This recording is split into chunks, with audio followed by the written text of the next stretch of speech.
चार लोग हैं। आप लोगों को इन लोगों ने खूब हंसाया। दिनेश ने बहुत अच्छा संचालन भी करा और बहुत अच्छा काव्य पाठ भी किया। लोकेश भाई हमारे हिंदी कवि सम्मेलनों के छंद सम्राट हैं। ये उम्र में भले ही छोटे होंगे परंतु वर्तमान में देश के बहुत बड़े कवि हैं। ये छंद विधान इनके पास में बहुत सशक्त है। जिन्होंने इस कवि सम्मेलन की शुरुआत करी थी, मोनिका हटीला जी भी देश की बहुत बड़ी कवियत्री है। ये सारे बहुत बड़े कवि हैं।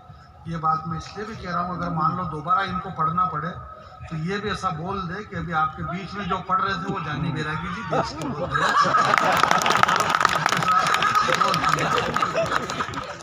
बात और कुछ भी नहीं, वरना कौन कितना बड़ा है और कौन कहेंगे वो सबके मालूम, मतलब जाना है। और ये भैया भी जानते हैं, वो सब सारे लोग सब उनको मालूम है कि लिफाफा बनाना कितना पैसा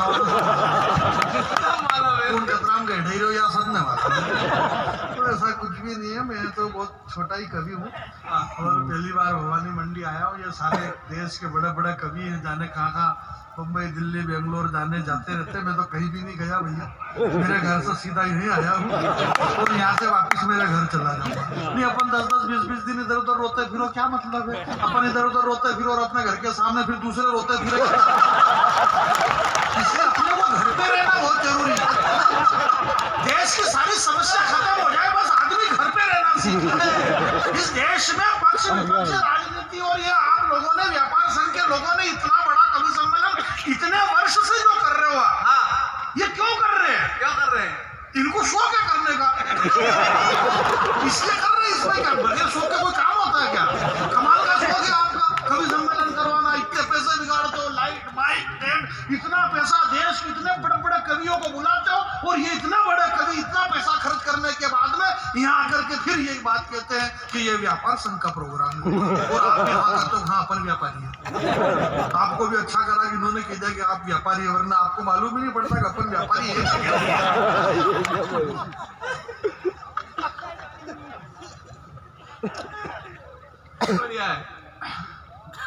टूट चुकी है सारी सरहदें। भैया एक नई कविता सुनाऊंगा मैं आपके बीच में। स्वागत नहीं है तो भी पड़ेगा स्वागत होगा का कोई भला वाला ढंगन कोई यही नहीं बोल। अपन 4 लोग हैं, अपने को पढ़ना है और इन्होंने कह दिया 11 बजे तक खींचना है आपको।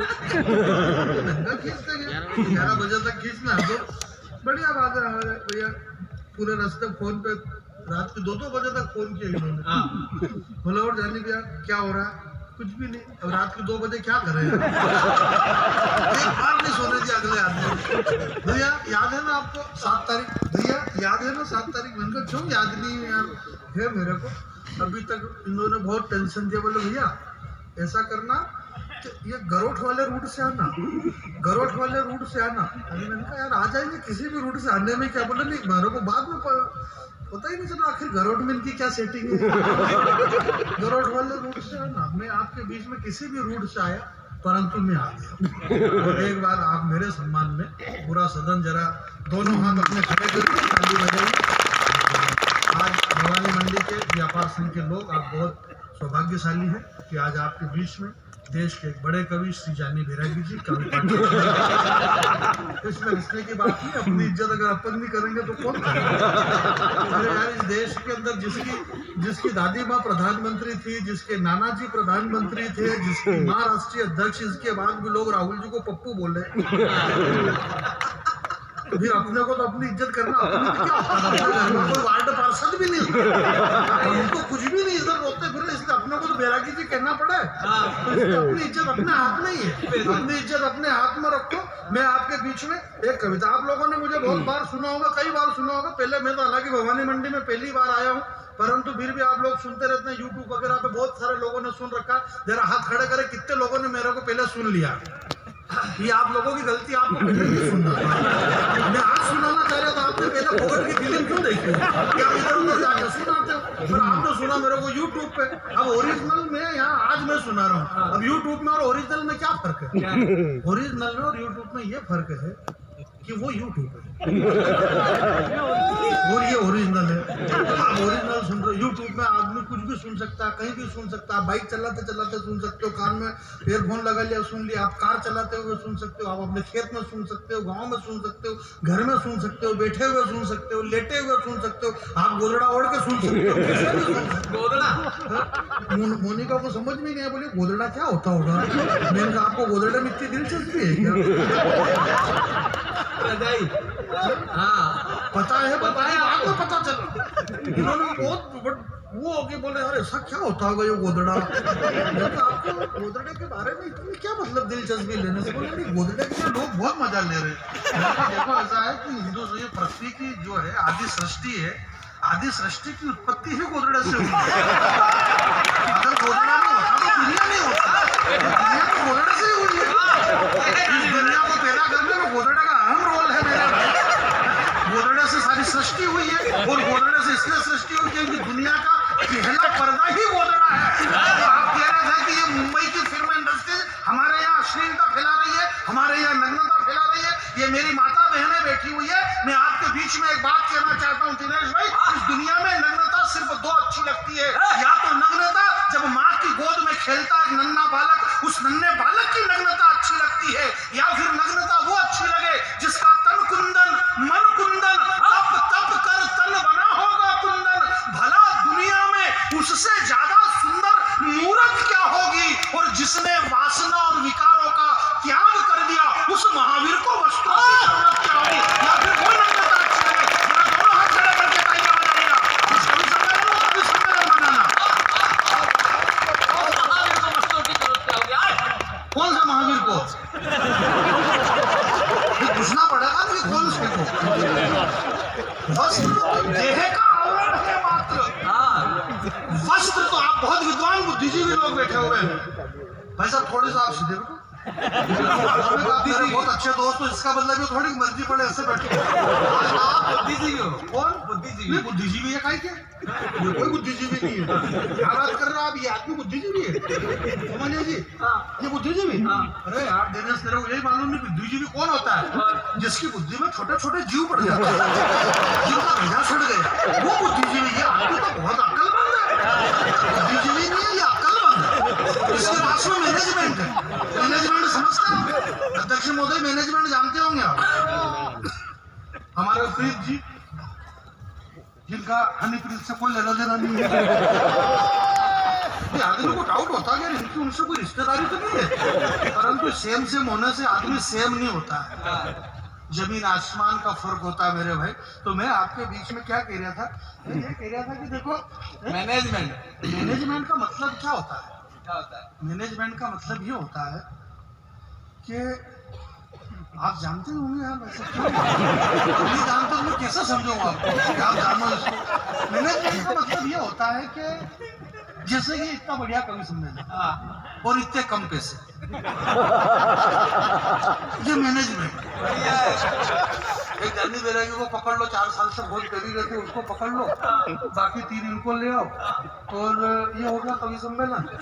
11 बजे तक चलाना है, खींच खाच के 12 बजे तक चला देंगे।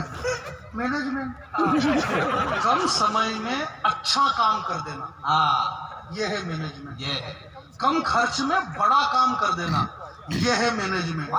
कम सुविधा में बड़ी सुविधा दे देना, यह है मैनेजमेंट। ये दुनिया पूरे विश्व को मैनेजमेंट सिखाता है हिंदुस्तान।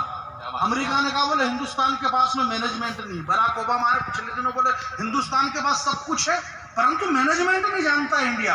उस मूर्ख को यह पता नहीं है कि पूरे विश्व को अगर मैनेजमेंट की जानकारी दी तो वो हिंदुस्तान ने दी। दुनिया विश्व गुरु, हिंदुस्तान क्यों है विश्व गुरु? आप बड़े विद्वान ज्ञानी लोग यहाँ पर बैठे हुए। मुंह मने अंधकार, रूह मने प्रकाश। जो अंधकार से प्रकाश की ओर ले जाता है वो गुरु कहलाता है। ये दुनिया तो अंधकार में थी। इस सृष्टि पे मैनेजमेंट क्या होता है? हमारे हनुमान जी महाराज दुनिया के पहले मैनेजमेंट गुरु हुए। उनसे बड़ा मैनेजमेंट कौन हो? जितने भी मैनेजमेंट जानने वाले लोग थे सब अपने भारत में ही हुए। हनुमान जी को देखो आप, बगैर फ्लाइट, बगैर ट्रेन, बगैर बस, कोई कपड़े लगते का कोई खर्चा ही नहीं। 5 रुपए का सिंदूर लगा दो, एक नारियल चढ़ा दो, 5 मंगलवार टनाटन 100% काम। अरे हंसने की बात नहीं, 500 करोड़ की वो पठान अकेले बागेश्वर और में तो ऐसा तगड़ा मैनेजमेंट अगले आदमी का। अब झंडी का ही वो 80 करोड़ रुपए लेके झूमे जो पठान झूमी क्या पूरा बेचारा। 18 करोड़ रुपए लिया और दीपुड़ी कपड़े उतारने के। दुनिया का सबसे बड़ा ब्रांड उसे पता नहीं है। लोगों ने भी कहा, बड़े बुद्धिजीवी बहुत अच्छे लोग बैठे हो, मैं पहली बार आया हूँ, एक बात आपसे कहना चाहता हूँ और एक ऐसे सब्जेक्ट पे बात करना चाहता हूँ, ऐसे सब्जेक्ट पे आपको कविता सुनाना चाहता हूँ। जिस फिल्म अभिनेत्री है जो आप बात कर रहे थे, नाचने कूदने वाले लोग और हमारे हिंदुस्तान, हम बोले ये भगवे का अपमान हो रहा है। भगवे का कद कई गुना बड़ा है, हजारों गुना बड़ा है भगवे का कद। इन लोगों के ऊपर करने से भगवे का कद छोटा नहीं होता मेरे भाई। मैं आपके बीच में एक बात कहना चाहता हूँ, हमारी भारतीय संस्कृति में कहावत है, खाना खजाना और जनाना किसी को नहीं बताना। खाना हमारे पास में है, खड़े खड़े खा रहे हैं बफेट में। लोगों ने कहा बोले पाश्चात्य संस्कृति का अनुकरण है। मैंने कहा इससे कोई फर्क नहीं पड़ता, खाना वहीं जा रही है जहाँ उसको जाना है। खड़े खड़े खाओ के बैठे बैठे जहाँ तो वहीं जाना। खजाना अपने पास में है ही नहीं। अभी उड़ीसा में निकला और जनाना यानी भारतीय नारी, जो हमारी आदरणीय ने कहा मोनिका जी ने कि उसकी मुट्ठी में जान होती है, जिसके घर में ये बेटी जवान होती है। जब बेटी जवान हो जाती है तो उस पिता की मुट्ठी में जान हो जाती है। ये जो मेरी माता बहनें यहाँ पर बैठी हुई है, मोनिका जी, मैं आपके बीच में एक बहुत ज्वलंत सवाल खड़ा करना चाहता हूँ। मुझे इस बात का दुख नहीं है कि राम रहीम को सजा क्यों हुई और क्यों नहीं हुई। आसाराम बापू को फांसी की सजा हो न हो, राम रहीम को सजा हो न हो, मुझे इस बात का दुख नहीं है। मुझे दुख इस बात का, मोनिका जी, की इनके डेरे में ये अकेली गई क्यों? आप अकेली क्यों गई? कभी इकबाल साहब ने लिखा है कि पग पग लगता जहाँ साधु संतों का डेरा। हिंदुस्तान की पहचान साधु संतों से है मेरे भाई। अनाज के अंदर थोड़े से कंकर गिर गए, इसका मतलब सारे साधु संत तो खराब नहीं हो सकते। आप क्यों गई अकेली? मात मोही दीनों सहारा धारा। लक्ष्मण जी ने अपने तरकस में से तीर निकाला और एक रेखा खींची, उसे लक्ष्मण रेखा कहा। अब उस लक्ष्मण रेखा से आपने आगे पांव बढ़ाया और सामने रावण खड़ा। इसमें लक्ष्मण क्या करेगा मेरे भाई? मैं आपसे ये कह रहा हूं कि आप अकेली गई क्यों? भूल करके भी चली मत जाना अकेले में। भूल करके भी चली मत जाना अकेले में। लोग चेहरे पे चेहरा लगा करके बैठे हैं इस मेले में। गोरगर चली गई अकेले में। जरा भवानी मंडी के लोगों, इस कवि सम्मेलन को जवान करना। घर चली गई अकेले में तो आबरू लुटा करके घर पहुंचोगी अपने आप की, क्योंकि तुमने मजबूत उंगलियां छोड़ दी है जो बचपन में पकड़ रखी थी माँ बाप की।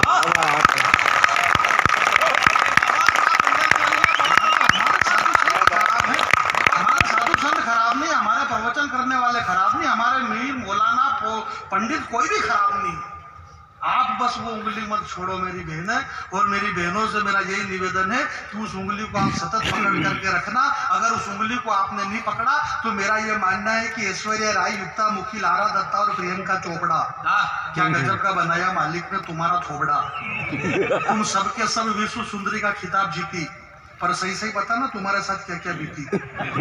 हमारे संस्कारों को कहां पैरों तले रौंदा गया। तुम सबके सब विश्व सुंदरी का खिताब जीती, पर सही सही पता ना तुम्हारे साथ क्या क्या बीती। अरे ऐश्वर्या राय, तूने सिर्फ सुंदरी शब्द चुना है, विश्व सुंदरी का नाम तेरे बाप ने भी नहीं सुना है। विश्व सुंदरी का नाम सुनेगा तो अपने आप को भूल जाएगी, और विश्व सुंदरी का चरित्र सुनेगा तो तेरी आंखें खुल जाएगी। विश्व सुंदरी बनने के लिए जमाने से जूझना पड़ता है, और विश्व सुंदरी बनने के लिए धधकते अंगारों पे कूदना पड़ता है।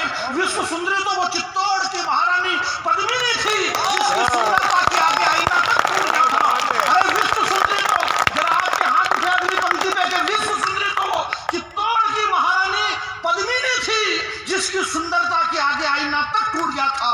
और पानी में चेहरा देखा था अलाउद्दीन खिलजी ने, उसका भी पसीना छूट गया था। बाबा के डेरे में अकेले जाने का किसने कहा? आप अकेले क्यों गए? ये हमारा गांव है, हम भवानी मंडी में रहते हैं। शामगढ़, सुहासड़ा, भवानी मंडी, चोमेला, हम छोटी छोटी जगह में रहते हैं। ये महानगरों का कल्चर नहीं है हमारे। हमारे गांव की एक महिला है बेचारी, अगर वो अपने बच्चे से प्रेम करती, बात करती तो उसकी गाली में भी प्रेम है। एक महानगर की बहुत पढ़ी लिखी वीआईपी, जैसे हमारी मोनिका जी कच्छ-भुज में रहती है, पहले चेन्नई में रहती थी, सीहोर की रहने वाली, फिर चेन्नई रही, चेन्नई से कच्छ-भुज, बहुत महानगर में बड़ा वीआईपी कल्चर है इनका। अब इनका इतना वीआईपी कल्चर का अगर मान लो इनके बच्चे को बर्फ का लड्डू खाना हो तो वो उस भाषा में ही बात करेगा। ओ मम आई वांट टू आइस, हाँ मुझे आइस खाना, आइस। तो फिर मोनिका जी भी उस बच्चों को समझा, बोल ना ना ना बा ना बप्पा आइस, हाँ मम्मा खा रहे हैं क्या आइस? देखो ना मम्मा नहीं खा रहे ना, क्लाइमेट कितना खराब है, आइस नहीं खाना। यह बात अगर अपना गामड़ा को कोई छोड़ो कह दे तो ओ भाई हूँ बड़ा को गोड़ो खाऊं, ओ भाई हूँ बड़ा को गोड़ो को मुंडो बाकी दो मुंडा में खेड़ो भाई बात नहीं में रोतो खड़ा कट्टे खाए बड़ा को गोड़ो। हमारे गांव का तो यह कल्चर है। तो हमारे गांव में तो ऐसे सिस्टम है नहीं। हमारे गांव में ना तो ये जो अनाथ आश्रम खुल रहे हैं और बूढ़े बुजुर्ग लोगों को अनाथ आश्रम, ये सब महानगरों का कल्चर है। हमारे गांव में आज भी कोई अनाथ आश्रम और ऐसे कोई कल्चर नहीं। हमारा गांव होता है। मेरे भाई क्या बात कर रहे हो, हमने शादी ब्याह में कई सारे गोदड़े इसलिए जला दिया कि मतलब बीड़ी पीने में सामने पिता भी आ रहे थे, गोदड़ा में कई गोदड़े जल गए बाप के डर से, कभी इतना जूता की जगह पूछो मत। ये तो हमारे संस्कार है यार।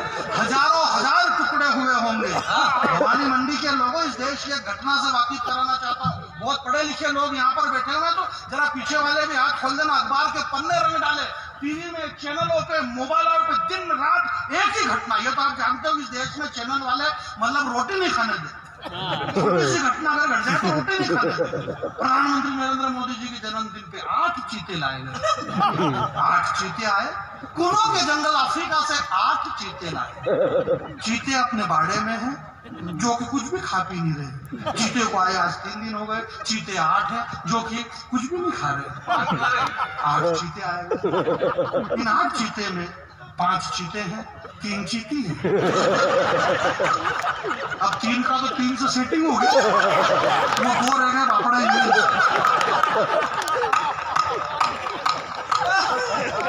8 चीते 25 दिन हो गए, सुबह शाम दिन रात टीवी खोले नहीं के 8 चीते आए। 8 चीते हमारे संवाददाता से पता चला इन चीतों ने भी कुछ खाया। बोले समझे भी पता चल रहा चीते कुछ भी नहीं खा रहे, इन्हें बाड़े में रखा है, ये बाड़े में बड़े उदास दिख रहे हैं, चीते कुछ भी खा नहीं रहे हैं। धीरे धीरे क्लाइमेट बदल रहा है और ये धीरे धीरे ढल जाएंगे। चीते लाए हैं 8 कुनों के जंगल से। कमाल ही हो गया यार, वो चीते खुद डिप्रेशन में आ गए। क्या करे, पालक पनीर की सब्जी मंगा ले कि क्या करे? तो चीते हैं तो जो खाएंगे वही खाएंगे। इस देश की चिंता करने की कोई जरूरत नहीं, सबको चिंता है देश की। मैं आपसे कह रहा हूँ, चाहे वो हिंदू हो, चाहे वो मुसलमान हो, चाहे वो क्रिश्चियन हो, जो भी है, सिख है, सरकार है, रामो वामो बसपा जनता पार्टी, भारतीय जनता पार्टी, कांग्रेस, ऐसे 140 करोड़ लोग में ऐसा कोई भी नहीं है जो हिंदुस्तान के बारे में गलत सोचता है। हमारी जन्मभूमि, हमारे भारत के लिए सब अच्छा ही सोचते हैं। सब चाहते हैं कि भारत का भला हो, भारत का विकास हो, हमारे देश का विकास हो। सब अपने देश का विकास करने के लिए दिन रात मेहनत कर रहे हैं। राहुल जी ने कन्याकुमारी से कश्मीर तक भारत जोड़ने की यात्रा निकाली। भारत जोड़ो यात्रा दौड़ दौड़ के जोड़ रहे हैं। वो सुबह 4 बजे से दौड़ रहे हैं, क्या बात कर रहे हो? और ये बात मोदी जी को मालूम पड़े, उनकी उम्र ही नहीं दौड़ने की। उन्होंने कहा बोले यार मेरे से तो दौड़ा ही नहीं, इस उम्र में ही नहीं। तो उन्होंने कहा बोले अपन क्या करें? बोले अगर मैं नहीं दौड़ सकता हूँ, जो दुनिया में सबसे तेज कौन दौड़ता है? बोले चीते दौड़ाइए। सब जा रहे हैं, सब दौड़ रहे हैं, सब देश को जोड़ने का काम कर रहे हैं। कांग्रेस बीजेपी ये होली का कवि सम्मेलन है। और ये भैया ने बताया कि हमको किसी पार्टी से कोई लेना देना क्या, कवियों को मालूम ही नहीं रहता। कई बार एक तो नेता लोग बेचारे कवि सम्मेलन कराते हैं और नेताओं के खिलाफ बात करते हैं। ये सड़क खा गए, ये चारा खा गए, ये 20 करोड़ खा गए, ये सड़े हुए गेहूं खा गए। इनको इससे क्या लेना देना भाई? ना खुद खा रहे हो ना दूसरे को खाने दे रहे हो। हम नहीं खाएंगे तो कौन खाएगा?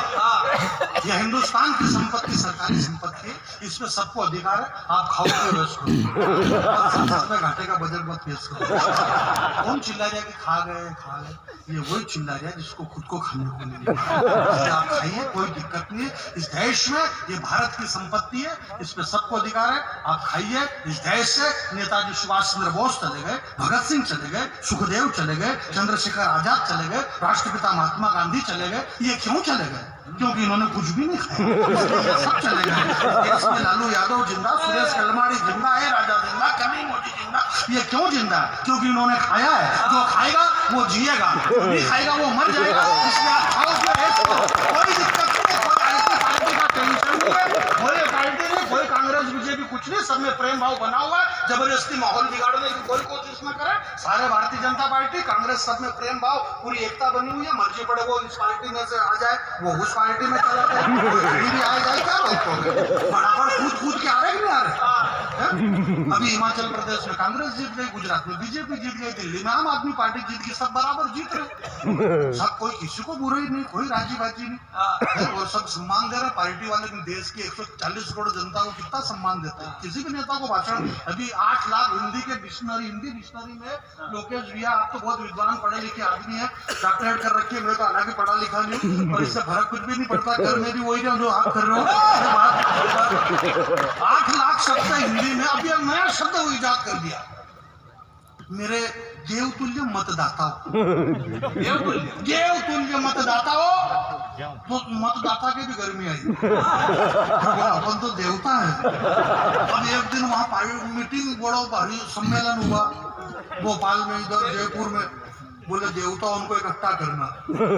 वो उसने विधायक जी से कह दिया, बोले देवताओं को इकट्ठा करो। अब ट्रैक्टर में न बस में न देवता भरा भरा के जा रहे हैं। देवताओं को क्या मिल गया? 2 रोटी, 4 से पूरी अंदर और थोड़ी सी आलू का टुकड़ा नहीं थे। वो ट्रैक्टर पलटी खा गया है। ट्रैक्टर पलटी खा गया तो 2-3 एक देवता का हाथ भाग गया। अब वो विधायक के पीछे पड़ा, बोले देवता उनके हाथ भाग गए।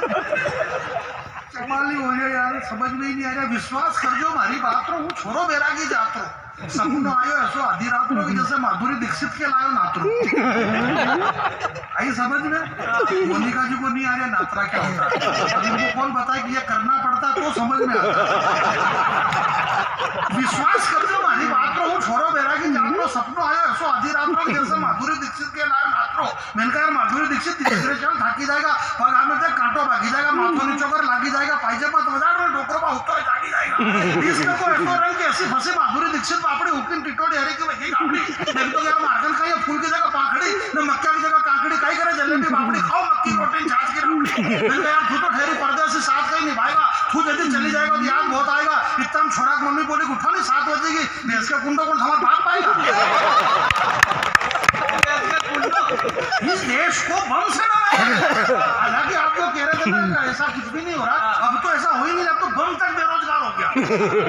वरना पहले तो ये स्थिति थी कि मतलब 10-20 दिन नहीं और बम नहीं फटे तो आदमी खुद मोबाइल करके पूछ ले, बोले उधर बम फटा है, बोले इधर तो नहीं फटा, बोले उधर फटे तो मेरे को फोन करना, बहुत दिन से फटी नहीं रहता। जयपुर में बम फटा, टीवी चालू करते बेंगलोर में बम फटा, हैदराबाद में बम फटा, मुंबई की लोकल ट्रेन में बम ब्लास्ट, वहां पे इतने बम फटे, आदमी तरस जाता था 10 दिन तक बम नहीं फटे तो। अच्छा उस बम की ये स्थिति कि उस बम से कोई नहीं पूछ रहा कि तू क्यों फटा। भाई उस बम से पूछो ना कि तू क्यों फटा। उस बम की ये प्रॉब्लम है, वो बम बोल नहीं सकता, फिर बम के मुंह में तो जुबान नहीं है, वो बोल ही नहीं सकता। और मान लो अगर बम बोले तो सुनेगा कौन? नहीं बम बोले तो कौन सुने? और मान लो अगर किसी ने सुन लिया तो वो फिर बोलना कैसे? एक तो क्या है कि वीर जी हम धार्मिक हम इतने धार्मिक लोग हैं भारत देश में रहने वाले लोग कि जैसे ही श्रावण महीना आया कि पूरा महीना शिवमय हो जाता है, पूरी सृष्टि शिवमय। हजारों किलोमीटर कावड़ यात्राएं निकालेंगे श्रावण महीने में। भागवत में आया तो गणेश जी को मानेंगे, नवरात्रि में माँ जगदम्बा को मानेंगे, राम जी को, माँ को, चुनरी यात्रा फलाना, पूरे श्रावण महीने में कावड़ यात्री यहाँ से जल भर के वहाँ जल चढ़ा रहे हैं। सैकड़ों किलोमीटर कावड़ यात्री कंधे पे कावड़ लेके जले चाह रहे हैं। ओम नमः शिवाय बोल बम, ओम नमः शिवाय बोल बम, बोल बम। शंकर भगवान ने सुन लिया कि बोल बम, तो बम बोल गए। भगवान तो बहुत बोले, आदमी सुन लेते हो, बोल गए। अच्छा भगवान को ध्यान नहीं रहता कि मेरे को वो है इतने बोले। बाबा तुलसी ने लिखा 500 साल पहले कि जब हनुमान जी महाराज आपके जयपुर के अंदर, अभी अखबारों वालों का एक सम्मेलन हुआ, पत्रकार लोग यहाँ पर विराजमान है, मीडिया के लोग, मैं आपसे बात कहना चाहता हूँ। जयपुर के अधिवेशन में न्यू जर्सी से एक पत्रकार आई, लेडीज, उस महिला ने कहा कि हिंदुस्तान के अंदर नारी बहुत असुरक्षित है। हाँ उसे ये पता नहीं है कि पूरी दुनिया में जितनी सुरक्षित नारी हिंदुस्तान में शायद इस सृष्टि पे कहीं भी सुरक्षित नहीं है। ये वो हिंदुस्तान है कि एक नारी की रक्षा के लिए एक आमिष भोगी पक्षी जटायु अपने प्राणों का उत्सर्ग